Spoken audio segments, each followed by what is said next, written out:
Kaiser Wilhelm II, a conflicted and tortured figure who led his life by fury and emotion. His story, that of the last Kaiser of Germany and King of Prussia, was ripe with tragedy from its inception.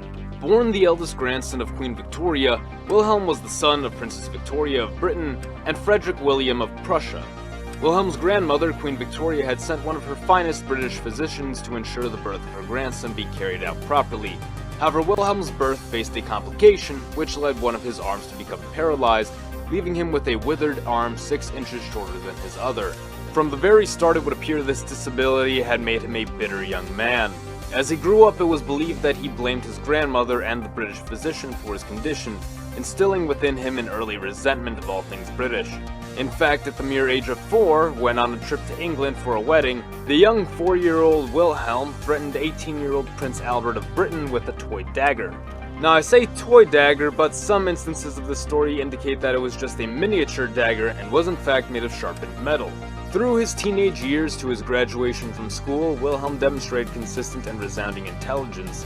This, however, was a trait often overwhelmed by his uncontrollable temper and pugnaciousness, something that was greatly encouraged by the warrior culture of Prussia, which Wilhelm embraced wholeheartedly.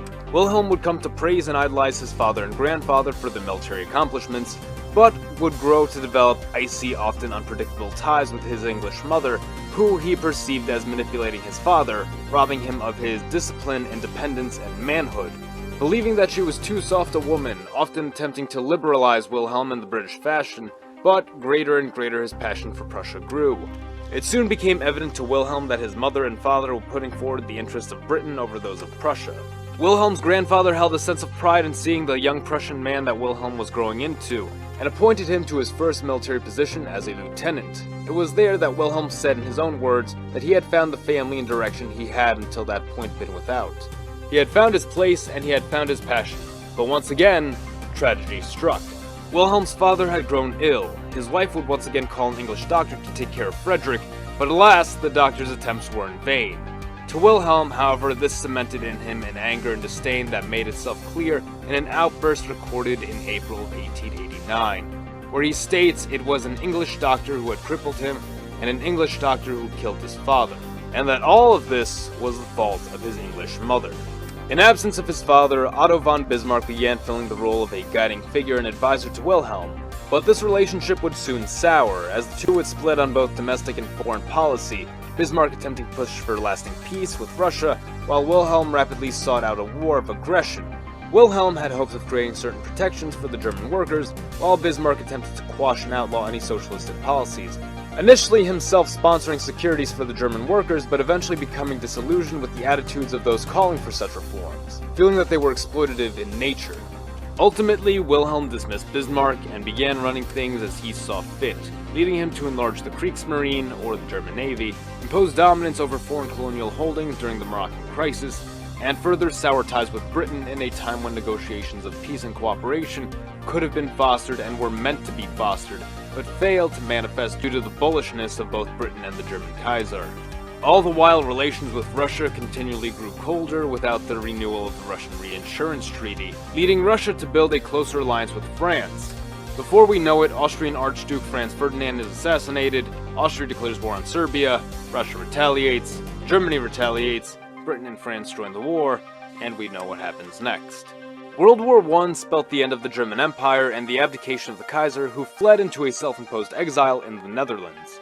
This paved the way for the ascension of the Third Reich in the wake of political turmoil within Germany, setting the stage for the next World War. The competence of the Kaiser is often debated, though if research can be relied upon, it would seem that the Kaiser was properly trained to fulfill his role as leader of Germany, and in the Prussian fashion, trained to lead an army. But Wilhelm's emotions and psychological state made him want to make poor decisions and act on impulse. Ideologically, the Kaiser's own vision for the future of Germany didn't seem too well planned either, suggesting a lack of foresight, and thus we can assume his strategies for the war were either poorly thought out or non-existent. Hence why he became a shadow Kaiser during the war, and the rule of the army went to Hindenburg. What this means is that the Kaiser himself was like a broken piece of a machine. The machine worked exceedingly well, and Wilhelm was also meant to, but a poor upbringing and mental instability led him to guide the machine in an irreparable direction. So then let's pose the question of what would have happened had the Kaiser never led Germany into World War I. What if, as had occurred in our timeline, an assassination attempt been made on Wilhelm in 1901 during his visit to Bremen? But this time, the assassin is successful. Well, rule would fall to Wilhelm's 19-year-old son, Wilhelm III, a more passive, less bitter man who would have been unlikely to fire Bismarck, though by this point Bismarck was already fired and long dead, leaving Wilhelm III with only his own guidance and that of the remaining advisors his father left behind. And while that might not sound like the best situation, it is enough to avert the Moroccan crisis, potentially leaving this more passive Kaiser to accept peace deals with Britain and perhaps even attempt to mend relations with Russia. Regardless of this, William III was nowhere near as personally close with Franz Ferdinand as his father was, meaning that the emotional impulse that motivated Wilhelm II is no longer there, nor is the relationship with Franz Ferdinand. And thus, the Great War is avertible. It would really just be a matter of how Wilhelm III and the other European countries approached diplomacy in the early 1900s, but regardless of how that is, the war could still be stopped. We'll suggest that through whatever means World War I never comes to pass, the Archduke is still assassinated, but Germany, Britain, and France never get involved, perhaps even Serbia, Russia, and Austria avoid war, thanks to the new German Kaiser who talks the Austrian Kaiser out of declaring war, maybe insisting that Germany would remain neutral regardless of Austria's decision, and that the Austrian Empire, especially given its internal strife, could face collapse even if it defeated Russia. My German pal Jay covered a similar scenario where World War I is avoided over on Pax Historia, links in the description if you'd like to check it out. Ultimately, no matter the outcome, the Austrian Empire would be in a dire need of restructuring. War and the death of Franz Ferdinand would only expedite that process of internal decay. But if we avoid the toll of the Great War, the Austrian Empire, while it would bear the losses of nationalist revolts and secessionist movements, may still emerge with more territory and stability than in our timeline. Hungary breaks away as its own independent kingdom, while Croatia and Slovenia break free. Poland would yet to have become its own country. We might also see independence movements arise from the Czech and Slovak populations within Austria and Hungary. These two did have some momentum behind them, and if ever there'd be a time for the Poles to break away, this would be their opportunity to form a small state out of the Hungarian land to the north, potentially uniting their newly independent state with their secessionist neighbors to create the union of Czechs, Slovaks, and Poles, which would inevitably break up eventually, most likely once these separate states felt that they were confident enough in their ability to defend against the empires around them, or simply fell into spheres of influence, like Poland allying with the Russians, the Czechs allying with the Germans, and, the Slovaks allying with the Hungarians, something of that sort. Austria, feeling rather isolated and developing closer ties with Germany in a less hostile Europe, now has the opportunity to unite into a greater German empire. The union would reassure Austria that they would have the strength to retake Slovenia and regain access to the Mediterranean. On a grand scale, this means three big things. 1. There's no rise of the US to the economic international powerhouse it had become in our world, leaving the US to remain an isolationist nation, continually enforcing the Monroe Doctrine and Manifest Destiny, expanding throughout North America through financial and military means, buying up underpopulated lands from Mexico, Canada, and Colombia, thus creating the new territories of Greater Panama, Cuba, Baja, Cascadia, and Hyperborea.